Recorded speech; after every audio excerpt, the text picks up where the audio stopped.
Also, part of why Nigeria is what it is, such an incredibly great country.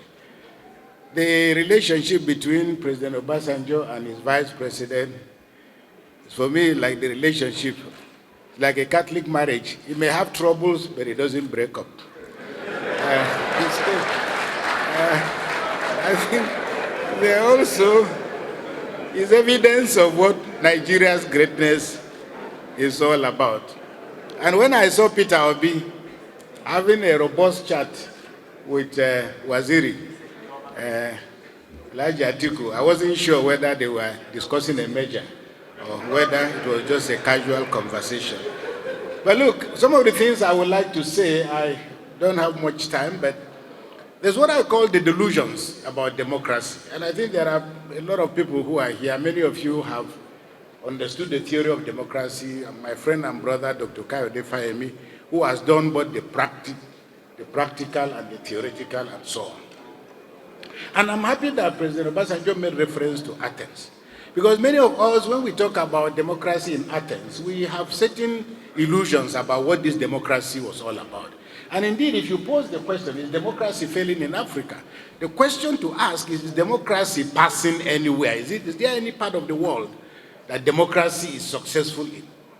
You know, Leo Tolstoy once said that all happy families are happy in the same way, but all unhappy families are unhappy differently.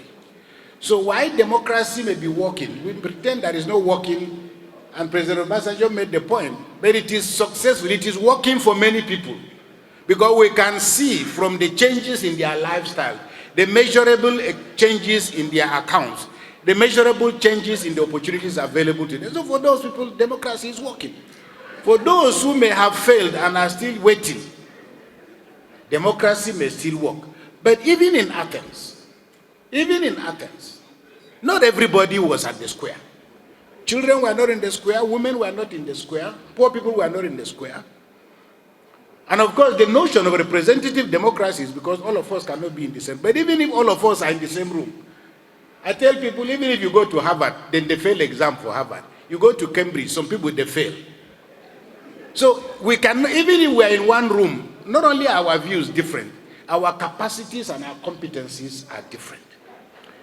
Now, if you look at what happened in the United States of America, from where we draw a bit of inspiration from the point of view of our own democracy, is that American democracy and what is now European democracy drew from the thinking of such prominent philosophers like Thomas Hobbes and John Locke. Thomas Hobbes grew up in England at a time in which there was war. And he was a man who grew up in mortal fear because he fled, went to France when things changed. And indeed, Thomas Hobbes says that his twin brother was fear. And as a result, he conceived of a notion of a state. Because the whole question was what he called the state of nature. That is, state of nature is a state in which there is no sovereign and no government. And the idea is, what will a perfect government look like? And because of the history, the culture, where he grew up and how he grew up, he lived in mortal fear. And he therefore argued that for democracy to thrive, or for any system of government to be just, fair, and equitable, it had to be of such a nature that it had what he called a leviathan, that is a sovereign, that will have literally all the power, will aggregate all the powers. We call them dictators now. But his idea was that if we gave one person so much power, in exchange for that, he would look after all of us. And so he believed that left on our own devices, we as humans will get bestial. That's why he came up with those three words, that in a state of nature, life will be nasty, it will be brutish, and it will be short.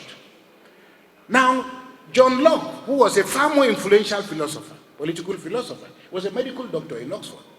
Again, he had his own problems. He fled to the Netherlands. But he finally came back. And because of the circumstances that he grew up in, lack of freedom, he was persecuted in Oxford and other places, but he grew up cherishing certain ideals, some of which underpin the philosophy of what led to the foundation of the United States of America. Because that is why when you read John Locke, he talks about key issues: liberty, freedom, religious freedom, limited government. And his argument was that, unlike Thomas Hobbes, we shouldn't transfer power to a sovereign and hope that he will look after us all. Well, no.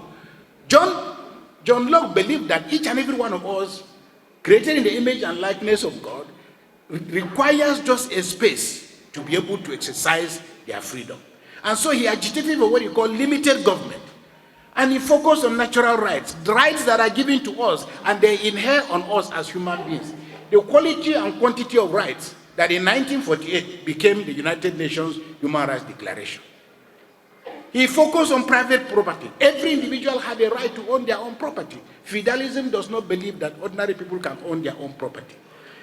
So what he had as a social contract argued that citizens are actually free to rebel. And he argued for separation between church and state. And his argument was that if at the end the sovereign is unable to do what he has promised or is elected to do, then he deserves to go. Now, when the Americans founded what is now the United States of America, all of you remember the 1776 Declaration. And I read part of it. Because remember that those who founded America were Christians who fled from Europe. And at that time, the Catholic Church had a lot of power. And that is why up till today, the United States of America remains quite suspicious and has literally tried to close the door to the entrance of Catholics into the presidency of the United States. So after John Kennedy, it took how many years? Then Joe Biden. All of this grew out of the fact that the founding fathers of America focused on the fact that the inspiration that they derived from John Locke. So in the 1776 Declaration, it says, and I read it out to you, it says, when in the course of human events it becomes necessary for one people to dissolve the political bonds which have connected them with another, that is, the bonds that connected them to the United Kingdom, and to assume among the powers of the earth the separate and equal section of the laws of nature, they are entitled to a decent respect to the opinions of mankind, that it requires that they should declare the causes which impel them to the separation. And he says, we hold these truths to be self-evident, that all men are created equal and that they are endowed by their Creator with certain inalienable rights. And among these are the right to life, liberty, and the pursuit of happiness, which is that by whichever way you spell it, in whichever language, the central basis and tool for legitimating democracy, why we have chosen democracy, is like Churchill said. Churchill said, democracy is the worst form of government, except for others. Because others have been tested, they've been tried, but they've been found wanting, because only democracy entitles citizens to be able to pursue happiness. How they define that happiness, how they aggregate their happiness is purely up to them. And then to secure these rights, governments are instituted among men, deriving their powers from the consent of the governed. That whenever any form of government becomes destructive to these ends, when a government becomes destructive to the principles that have been initiated, it is the right of the people to alter and to abolish it, and to institute a new government, laying its foundation on such principles and organizing powers in such form as to them shall most likely be the effect of safety and happiness. But then he says, prudence and indeed will dictate that governments long established should not be changed for the light and transient causes. Now, when the American Constitution was written in 1787, it was ratified in 1788, and then finally came into operation in 1789. But guess what? Even with that document, with all the aspirations, the point still remained that the same Constitution did not include black people. In fact, the American Constitution was written for white propertied men. Okay? Even if you were white and you were poor, you were not included in that Constitution. If you were a woman, you are not included in that Constitution. If you were a slave, you are not included in that Constitution. But here it is, because there's a lot of debate in Nigeria about this Constitution is imperfect, we want a new Constitution. The point of the fact is that no constitution can be better than either the Holy Quran or the Holy Bible. Yet we are still living in sin. So it's not so much the content of the document. There is nothing like a perfect document, a perfect constitution. Even a constitution in its malfunction form can still be a tool. It's a question of what is in the heart and what do you think about other people. But then, the Americans were quick to rectify their constitution. And within a 5-year period, now in 1865, they decided to amend the constitution, the 13th Amendment. And the 13th Amendment abolished slavery. So America realized we couldn't continue like Abraham Lincoln would say, have this and have that. Then, after slavery was abolished, black people were still not part of the system. So then in 1868, there was the 14th Amendment. That 14th Amendment conferred rights on citizens across board. And you know, the problem with Nigeria is that we've refused to resolve the issue of citizenship. When I was chairman of the Governing Council of Nasarawa State University, I told them I'm a bishop, but there will be no opening prayer. There will be no opening prayer. So for me, this whole thing about Christian prayer and Muslim prayer, so it just confuses people. But this is why Nigerians continue to dig and dig and dig. And they say if you are digging and you realize it's too deep, stop digging. It's not about stopping religion, but it's about the weaponization and instrumentalization of religion, because we are just reinforcing our identity. Why will it be, for me, why will it be the case that somehow a Muslim prays for me? God doesn't have Muslims and doesn't have Christians. He just has children. So those of you who go around telling God to catch your enemy, I say you are wasting your time because the person you are calling your enemy, he stole from you. He didn't steal from God. So if you go to report him, God will say, this is my son and this is my daughter. So face your problem. But common citizenship then became important. It was not enough to end slavery. What are our rights as citizens? And then at the end, the 15th Amendment in 1870 now conferred on black people and everybody the right to vote. But here's the interesting thing. Women, it's not only now that your problem started. Because even at that time, black people were allowed to vote. Black men were allowed to vote. It was not until 1920 that white women were able to vote. The point I'm making is that democracy is a work in progress. And with all these imperfections, it must be admitted that the essence, that is why democracy must have an eraser. You make a mistake, you correct it. You make a mistake, you correct it. The challenge for us in Nigeria is that every time, and I think it was my friend Donald Duke who made the point, he said that, the problem in Nigeria, everybody who comes as governor wants to go back to the bottom of the hill to start something completely different.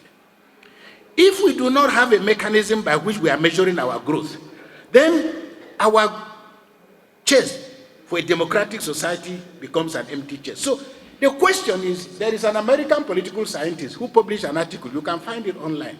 His name is Kukah. And the title of his article is, Democracy is for the Gods. Democracy is for the gods. And his argument is that the principles enunciated in democracy are not achievable by mere human, because in reality, when you say, we talk about justice, Justice Oputa used to say, when you talk of justice, has anybody ever seen justice walking on the streets? Because everybody wants justice. The criminal wants justice, the victim wants justice. And Justice Oputa used to say to me, he said, look, in Nigeria, for justice to really be effective, there are three, it has to be, justice is a three-way street. Justice for the perpetrator, justice for the victim, and justice for the larger society. So one day I was talking to him, I said, Papa, there should be another fourth leg of justice.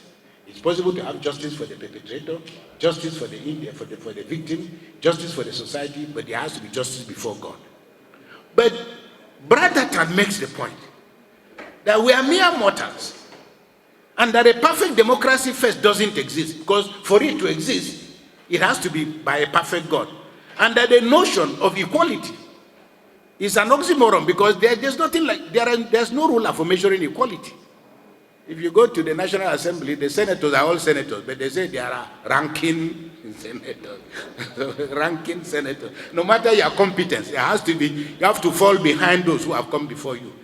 So this is the kind of society we are living in. Why is it that we kneel down to greet some people and we stand to greet other people? Why is it that we're saying rankedere to other people and then we are not? This is the reality we are in. However, the point to make is that democracy and its principles are an endless contestation, both of ideas, of opportunities, and privilege. Because those who are privileged want to hold on to their privileges, and those who are the victims want to insist that life can be better. But in the final analysis, Matthew chapter 23, verse 9, Jesus said something that I find incredible. He says, "Call no one on earth Father, because you have only one Father." So this is why we're calling ourselves Muslims or Christians or non-believers or whatever. God said, you have got only one Father. The only problem with us in Nigeria is that if you are discriminating against me because I'm a Muslim or that I'm a Christian or whatever, we are children of one God. And if we are not treating one another right, one of us must be a bastard. So it is to make the point, the philosopher Abraham Maslow came up with a theory, which is a common theory. You can Google it. It's called the hierarchy of needs. And that all of us want the same thing. Simply because you are president, you still want to breathe. President, every elected official wants to be liked. We crave affection. We want self-esteem. We want a sense of belonging and a sense of safety. And there are what you call physiological needs. That is needs that come to us because we are human, such as the quality of air we breathe. Even though in Africa, even though we are in a democracy, there are certain people who behave as if God gave them the permission, they will decide who will breathe and who will not breathe. Unfortunately, there are certain things that God has given us for free, which those of you who have power cannot control. Whether you are PDP or APC, I think it was somebody who said that it doesn't matter. All these tall people, no matter how tall you are, whether you are tall or short, you can still see the sun, and nobody sees it better than the other. So the challenge for democracy is not so much its claims. It is the extent to which, due to the consciousness of people, that's why there are correlations between the quality of democracy. Okay? Amartya Sen published a beautiful little book. He titles it The Argumentative Indian. And his argument in the book was to say that, look, why don't come and tell us, and President Obasanjo made the point, Western liberal democracy, the question is not the name you give it. A rose by any other name is a rose. But in his argument, he says that don't come and tell us that you are teaching us how to reason. Because we Indians have always been argumentative. And democracy is about debate. And the debate is based on the way people perceive things. So people talk about a point of view. But a point of view is actually a point from a view. Okay? Depending on where you are sitting, some of you who are sitting slanted, there's a way you are looking at me differently from the people who are right in front of me. So the challenge, therefore, is we as Africans inherited a system we were not in the room. Okay? But it's still not enough to say that because democracy is a Western construct, therefore it is inimical to our culture. You know, I always say to my people, especially at marriages, you know, when you hear a Nigerian who is married in the Catholic Church, when he wants to start behaving badly, you start saying, according to African culture. That is, he wants to marry a second wife. Catholic Church says, no, you cannot marry a second wife. And then people start saying, the wife is pregnant. They say, you know, man, not be wood. Now, it is that, yes, we inherited this from Europe, but why are we defining, how many of you sitting here define going for a holiday to mean going to Togo? Imagine if you call your wife now and say, my dear, we are going on holidays, so but I want us to go and see Cameroon. Okay? Or you say to your wife and children, this year we are going to go on holidays either to Yola or to Sokoto or to whatever. It's not interesting. So we cannot with one side of our mouth say that because democracy is a Western construct, therefore it isn't of relevance to us. Because the reality of our life is defined by Western constructs and Western mindsets. And in any case, the world has come to a point in which it's no longer a question of where you stand. All the walls of division have collapsed. Therefore, the challenge is, what do we do with our heritage? In 1914, when the First World War took place, luckily in 2014, I was invited to deliver a lecture in a place in Sarajevo. And Sarajevo, as you know, is where Archduke Ferdinand was killed. It was the 100th anniversary of the killing of Archduke Ferdinand, which was said to have sparked up the First World War. And I went and I saw the place. And you could do the measurement and do the arithmetic. Ask yourself, how did it happen? Different story. But after the First World War, because the war was fought so as to end all wars, it didn't end all wars. Shortly after, there was a Second World War. But guess what? After the First World War, people said, no, we can't, this is not us as humans. So they created the League of Nations. And the League of Nations was supposed to help nations come to terms with the fact that, look, we need to rethink. Because how could we have descended to this stage in which we're behaving like animals and killing one another? As a postgraduate student, the first essay we were asked to write at the University of Bradford, the title of the essay was, "Is war a biological necessity or is it a human invention?" Is war a biological, and it is based on an essay written by the anthropologist Margaret Mead. Is war a biological necessity or is it a human need? So the human tendency, which again, if you are a Christian and you read the Bible, James chapter 4 talks about what is the basis? Why do we all fight? Our fighting is driven by greed. Yet, as we said, the Second World War was fought, and then arising from that was the United Nations. The point I'm making is that it's not enough that we are quarreling. It is not necessarily a bad thing that we are quarreling. Democracy is quarrelsome. Marriage is quarrelsome. There's no part of our life that is not full of. The challenge is not so much that we are going to live in a society in which nobody is having any problem. No, it is how do we manage, the problems. And for us in Africa, after independence, we saw what we went through. Mandela calls his biography a long walk to freedom, but for me, it's a long trek to freedom. Because after independence, our first nationalists, it's very interesting that if you look at the history of Africa, the experiment with democracy, Jomo Kenyatta, Mobutu, Ayadema, Kereko, all of these people, all of them, literally dictators. Because we worked on the fact that, and this is a problem Nigeria has still not resolved, the relationship between feudalism and the claims of democracy. Because we are unable to resolve this. In Europe and in America, democracies had to literally demolish feudal institutions before you could erect.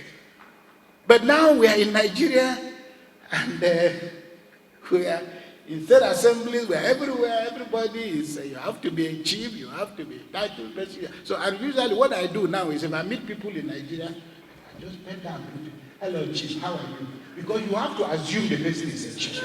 Because if he will not tell you he's not a chief, but he will at least, you have solved the problem.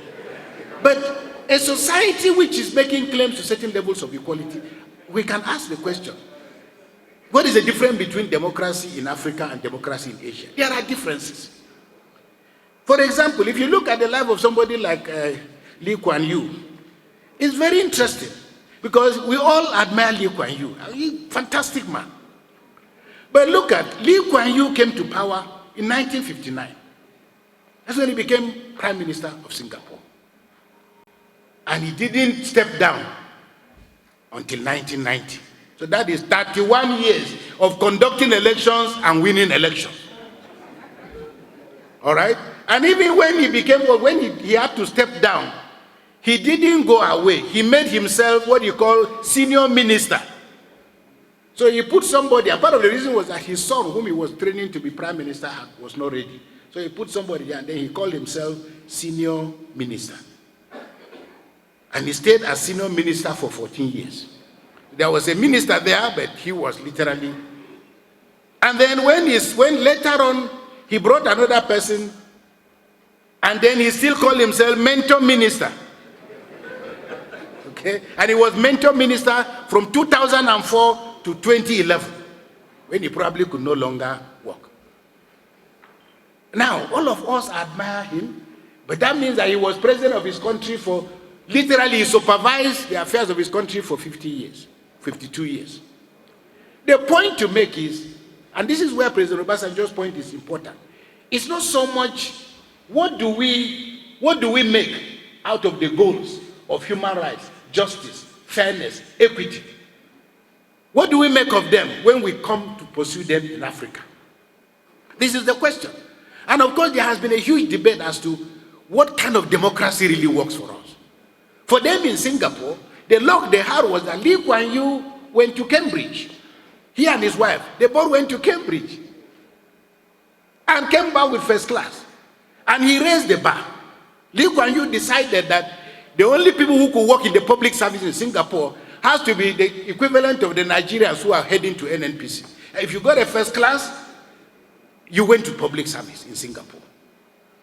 Because he understood very well that the wheelbarrow or the escalator carrying the good intentions of government has to be of a certain quality. And this is the mistake that many of us make. We think that we abuse a president. Maybe we should abuse them. But we abuse a governor. And we are saying that, the problem with this, the president is not doing this, governor is not doing this. The first time I got a shock of this was when I went to visit President Shagari after he came out of prison. I sat down with him for about 3-4 hours. And he started telling me things that I had never imagined. Because he said, if you see the bills that I tried to sponsor, but the National Assembly said, no way. So, if you do not have a bureaucracy, which is what carries your will to the people, then what you'll have is that there is a disconnection between the amount of money voted and the amount of work that is done. So Lee Kuan Yew understood this. And he made sure that his public servants in Singapore were earning far more money than any civil servant anywhere in the world. Okay, so the civil service became an attractive place. Comparing with our situation in Nigeria, somebody wants to marry your daughter now, and the man appears. He says, my name is so and so. I work in MAMSA. I work in National Orientation Agency. You look at the man, National Orientation. Okay, it's no longer about. So the guy has gone away. Then another person comes and says, maybe your daughter doesn't really like the man. The man said, my father is a senator, Federal Republic of Nigeria. It's better for your daughter to marry senator than to go and marry civil servant. So the question, therefore, is that the inability of our system to deliver on the principles of democracy is not out of bad will.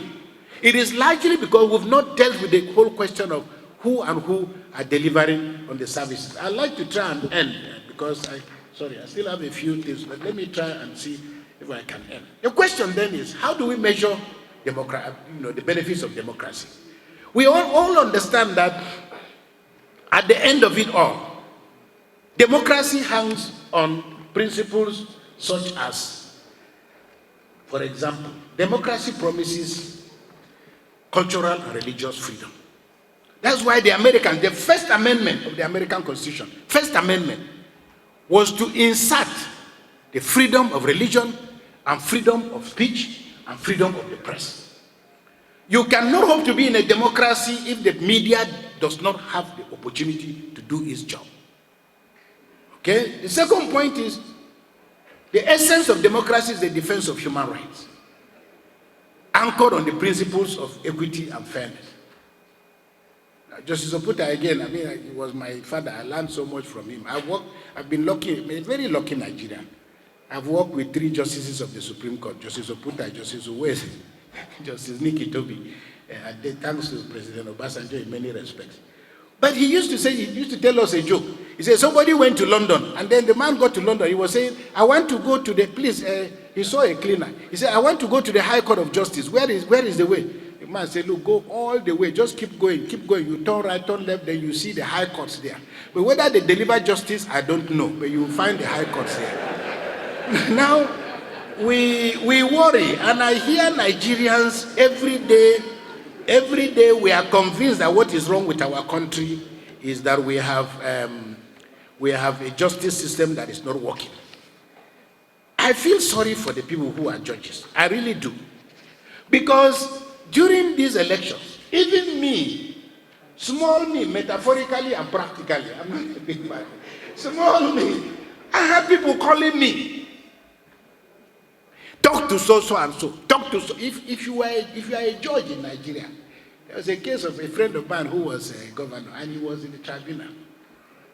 And we were sitting down somewhere. They said they want to come and somebody wants to see me. So I went to see the man.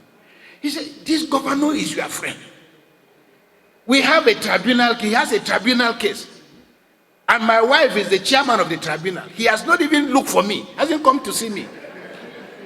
That is, and the poor woman is sitting there trying to do right. Her husband's people are on her neck. Her classmates are on her neck. Everybody who went to the same university is on her neck. Priests are on her neck. Imams are on her neck. Emirs are on her neck. To deliver what? To deliver justice. The only election that is fraudulent in Nigeria, in our calculation, is the one that my man didn't win. But the one that my man won will find all the reasons in the world to justify it. I agree that there is urgent need for us to clean up the system. But look at what has happened in other places. There's a man many of you remember Thurgood Marshall. I'm sure many of you remember him, Justice of the Supreme Court of America. Now, Thurgood Marshall was a fantastic judge. And he was one of those who struggled for human rights for black people. Now, they wanted to get him into the Supreme Court because this is where political will is important and the methods by which we recruit people into public life. Because there was this man, well, my notes are all mixed up now. Please excuse me. This is what happens from not having a special assistant. I do. President Obasanjo is volunteering, but I'm not stupid. Because whatever I give to him, I won't get back. So I'm trying to find something. I'm so sorry. Please give me a second. Now, yes. So, a president, a governor, there are signals that people in authority must send out. When George Bush decided to appoint Colin Powell as the president, as the chairman, joint chief of staff, he was sending out a message. It was the first black man. The first black man. But that also gave a sign of where he was going and where he was placing black people. You have to follow that trajectory before you come to Condoleezza Rice, before you come to other people and then come to Obama. See, as I'm standing here now, I come from Southern Kaduna, and my brother, General Musa, his appointment, women stop pounding in Southern Kaduna. They will have to stop. President Obasanjo is here. One day he went to, I'm sure he remembers, when General Agwe left the army, so he organized a Thanksgiving. President Obasanjo went. And then as I was driving in, he was going out. So I didn't say anything to him. Later on, I called him because he was going to my village to condole the wife of a former minister, my best friend. So when I called him later on at night, I said, "Sir, I saw you." He said, "Yes, okay." I said, "I really want to thank you." He said, "Thank me for what?" I said, "No, thank you for General Agwe, and thank you for appointing General Luka. Both of them are from Southern Kaduna." And President Obasanjo just said to me, "What are you thanking me for?" You can't hear me? Okay, let me tell you a joke that I told last week. One pastor, only we in the Catholic Church, when people want to get married, it takes them about 6 months of preparation. We send out bands wherever they have been. So there was this, but in the Protestant churches, I don't know whether, but what they do is they wait until the day of the wedding. Then the bride and the groom will stand, and the pastor will say, "Look, these two people want to get married. If anybody in this congregation knows why they cannot get married, please come forward and tell us." So, but in this particular case, people who were standing, the bride, everybody all dressed up. So if anybody knows why James and Teresa cannot get married, please step forward and tell us. If not, forever keep quiet. So everybody, of course, nobody always gets up, because people are already prepared for enjoyment. Why, even if you know something, you keep your mouth shut. But all of a sudden, they turned in the church and saw one woman, heavily pregnant, carrying a child and pulling another child. She was walking towards the pastor. So everybody began to panic. The bride saw this woman coming. She decided to start running from and crying. So the woman walked all the way to the pastor. So the pastor gave her a microphone. He said, "Those of us at the back there, we can't hear you." So,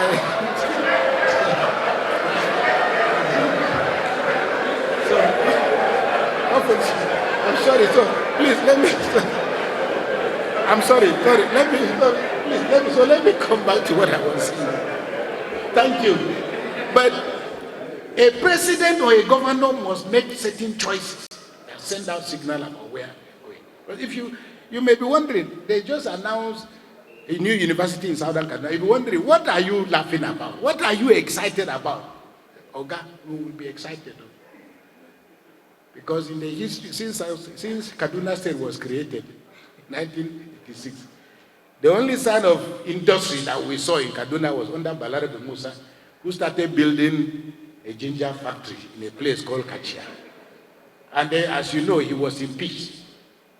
He didn't finish the ginger factory and he was impeached. From the time of Balarabe Musa till today, the ginger factory, they have not added one block. Where he died, and that is the sign of industrial presence in the whole of Southern Kaduna by both federal and state government. Okay? So when you hear us rejoicing, this is the first time somebody asked, we on our day for class, yes, we come. In 1962, President Roosevelt, there was something dramatic that happened.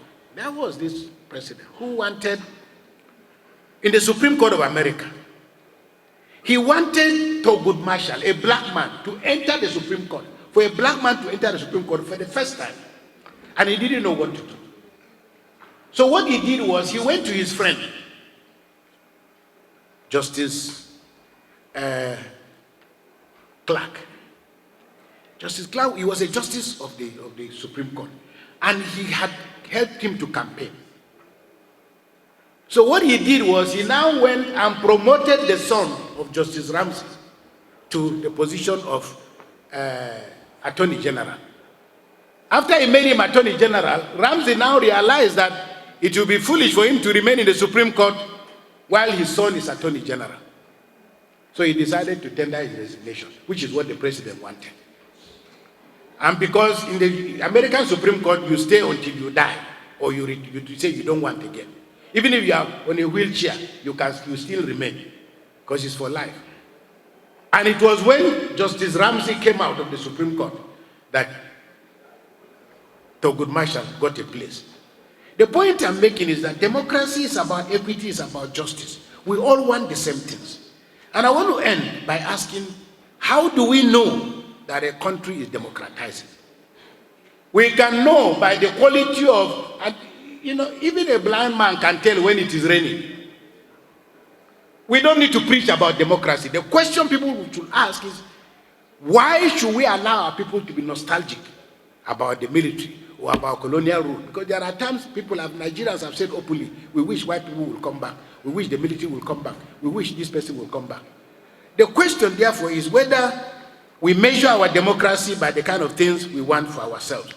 There was something I was going to say, and I will just read it out. If you, Osita, thank you very much. I know I'm not likely to miss my flight because President Obasanjo has promised to give me a ride. There is a writer, name is Khalil Gibran. Some of you know about him. I'll quote what he said. He said, "Pity the nation that is full of beliefs but empty of religion. Pity the nation that wears a cloth it does not weave and eats the bread it does not harvest. Pity the nation that claims the bully as a hero. Pity the nation whose sages are dumb with years and whose strong men and women are still in the cradle. Pity the nation divided into fragments, with each fragment deeming itself a nation." Finally, there are 5 books that I would have highlighted, but it's not necessary.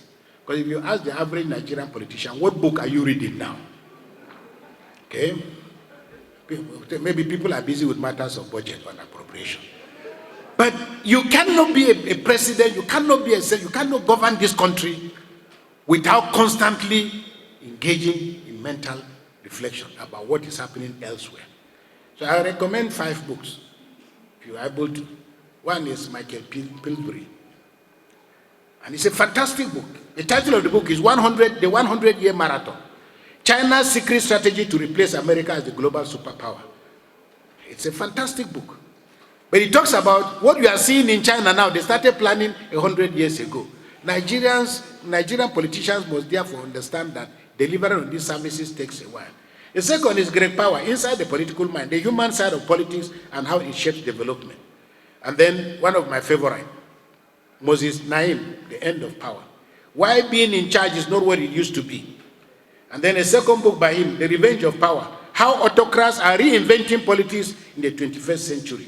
And by Yashak Monk, The People versus Democracy, Why Freedom is in Danger and How to Save It.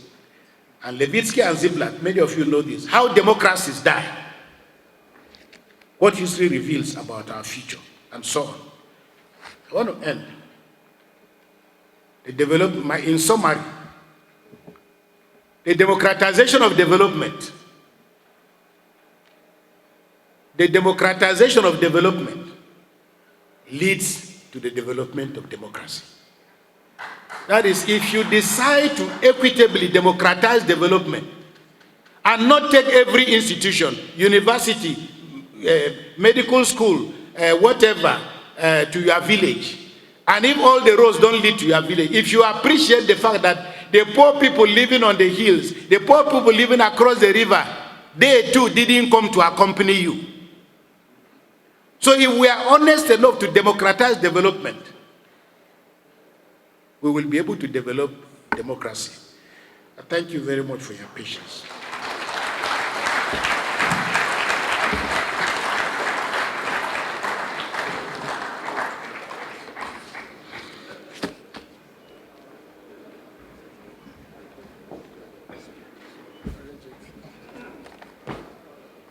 Thank you very much, our Lord Bishop. In the